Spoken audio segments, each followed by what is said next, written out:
Attention! In Moscow, the peak of madness has been reached. A feast during wartime. On Red Square, looters, murderers, and war criminals of all kinds and branches of the military marched. And this entire parade of 21st century fascists took place under the banners of victory over fascism. Putin has desecrated and dragged through the mud the memory of the millions who died in World War II. And then the soldiers said, Chebrashka is the enemy, he's afraid.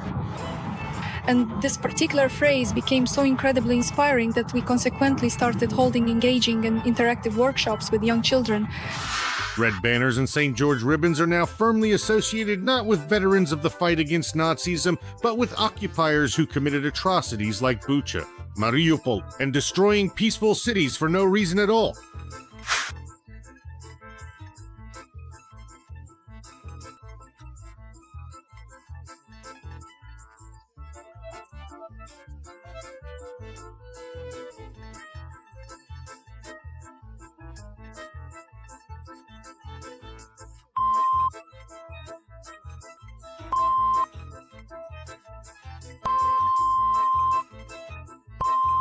But everything will go smoothly. Come on, brothers. Moscow, as usual, tried to export its victory mania to Europe as well.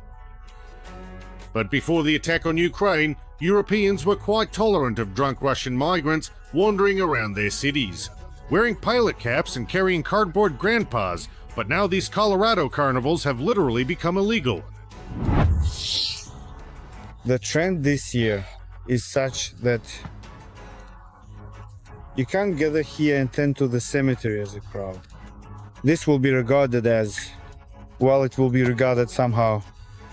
So it's really great for those who arrived this morning. Here, I won't say who it was. These are guys from one party. Very reasonable. We had a normal conversation with them, told them, guys, just don't do any provocations, no symbols. The Berlin police have banned the use of Russian and Soviet symbols in the city on May 8 and 9. For the Vatniks, this was a real blow to the Red Star.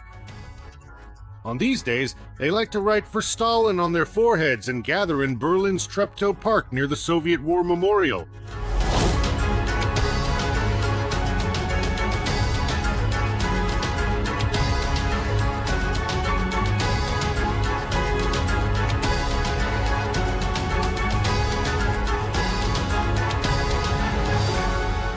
This year, there are no more drunken shouts and screams to be heard in Treptow Park of the jingoistic patriots who celebrate the deaths of 25 million of their own grandfathers.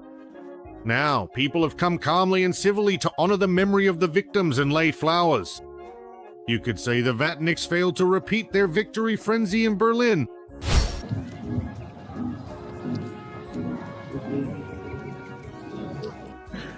This is a collective image of all the mothers.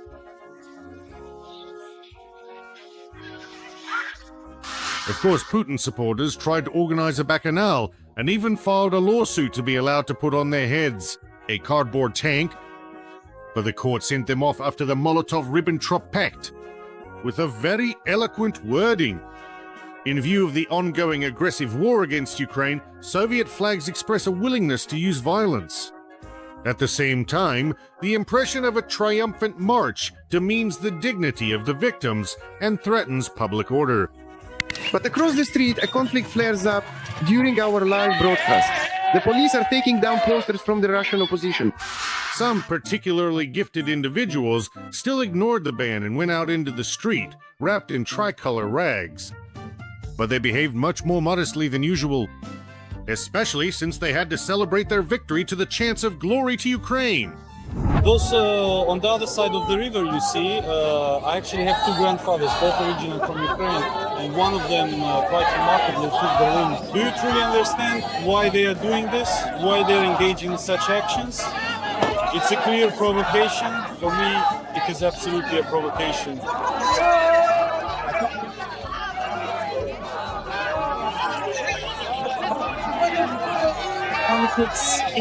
Politicians, the ones who sitting here counting their pounds. Victory Day parades on May 9th were banned in Latvia, Lithuania, and Estonia. In Latvia, even laying flowers was prohibited, and in Lithuania, military songs near monuments were banned. In Estonia, the police warned that violators would be dealt with harshly, a fine of 1,200 euros and arrest. Public gatherings that could be associated with supporting aggression. This means no gatherings, no marches with flags of the Russian Federation or with any other prohibited symbols. This is forbidden. The organization and actual holding of such gatherings is prohibited. In the Estonian city of Narva, a gift was prepared for Z patriots on May 9th. There, on the border with Russia, they put up a huge banner equating Hitler and Putin. The banner hangs on the wall of Narva Castle, facing Russia, so every victory maniacs will be able to clearly read the inscription. Putin is a war criminal. Listen, I don't recognize you in this makeup. Who are you? In the EU capital, Strasbourg, members of the European Parliament from 10 countries called on the city's mayor to ban the march on May 9th because it is an element of Kremlin propaganda, a deliberately coordinated information campaign by the Russian authorities that insults the memory of Ukrainians who died in this war. And today, our troops, our men, know the road to Europe well from historical memory. If necessary, will reach Berlin and Paris. Of course. French television openly mocks and ridicules Putin's parade. There they consider it funny to demonstrate military equipment and supposedly power, when in reality you can't achieve anything at the front. It's all gloomy, somber, funereal, mourning, a grim spectacle. They're out there at night rehearsing something.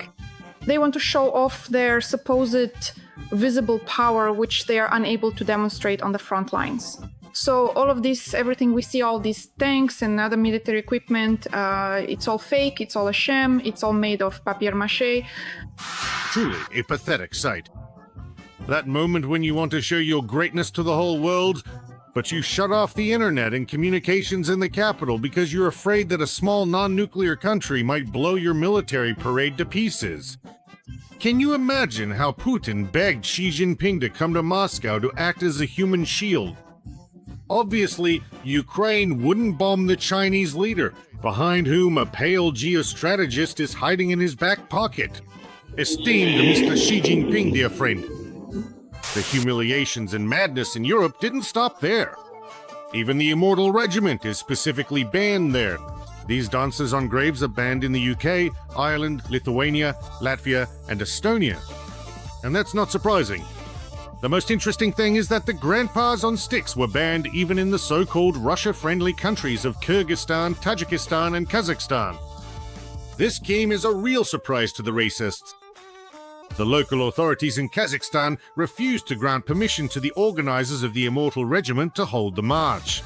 And if the rules are violated, the Immortal Regiment event will be treated as an unauthorized rally with all the consequences that entails: detentions, fines, and arrests. Activists supporting the event have already recorded a video appeal to the president of Kazakhstan, Kassym-Jomart Tokayev. In it, they call themselves heirs of victory and claim that there is nothing criminal about Soviet symbols. Many Kazakhstani citizens know that attitudes toward the event, which takes place within the context of modern Russia, changed after February 2022, when the Russian-Ukrainian conflict began. In addition, reports that in Petropavlovsk, another Russian-speaking city in Kazakhstan, individuals calling themselves volunteers are trying to recruit Kazakhstani citizens to participate in Immortal Regiment March. They were promised payment in Russian rubles. These rumors have caused dissatisfaction with participation of Kazakhstanis. By the way, this did not stop President Tokayev from coming to the parade in Moscow. A perfect example of balancing on two chairs. The same can't be said for the leaders of Slovakia and Serbia, who might lose their European chairs. Vučić and Fico, despite condemnation and protest from the EU, still came to Moscow for the occupiers' army parade. Serbian President Aleksandar Vučić and Slovak Prime Minister Robert Fico met on May 8 in Moscow against the backdrop of the Kremlin. The Serbian leader reported this on Instagram, a brotherly meeting with Slovak Prime Minister Robert Fico this evening in Moscow. Serbs and Slovaks are brothers forever. But getting to the capital of the Reich was far from easy for them. Lithuania, Latvia, and Poland banned the use of their airspace for flights to Moscow. so Putin's friends had to fly to Mordor by roundabout routes. Vucic was forced to make a detour through Baku. Ironically, the president of Azerbaijan himself ignored Putin's invitation. Possibly, in part because new facts have emerged about the downing of an Azerbaijani passenger plane by the Russians. Serbsky sources reported that the plane carrying Serbian President Aleksandar Vucic to Moscow to participate in the Victory Day celebrations made an emergency landing in Baku. It was noted that due to Russia's closed airspace, the plane may be able to continue its journey to Moscow from the facility. But it can't be said that Europe completely ignored it. The Russian Victory Day. Europeans even gave Russia and Putin personally several big gifts. On May 9, the British Prime Minister Starmer announced that the kingdom is introducing the largest package of sanctions against Moscow. They will strike at the very black heart of the shadow tanker fleet. More than 100 ships transporting Russian oil will fall under the British hammer. What's going on? I'm a busy person. I thought that you could use a little reminder that your fuel level has dropped. And the ultimate cherry on the victorious cake was the European Union's decision to create a special tribunal for Putin's and Russia's war crimes. It's truly symbolic that this happened on May 9th in Kyiv. Every inch of Russia's war has been documented. We live in the information age. Everything is documented and there is no room for impunity. Russia's aggression cannot go unpunished. And that's why the creation of this tribunal is extremely important. I would like to remind you that this video is created for entertainment purposes and contains elements of satire and irony. All facts and events are presented in a hyperbolized or exaggerated form to convey a comedic or dramatic effect.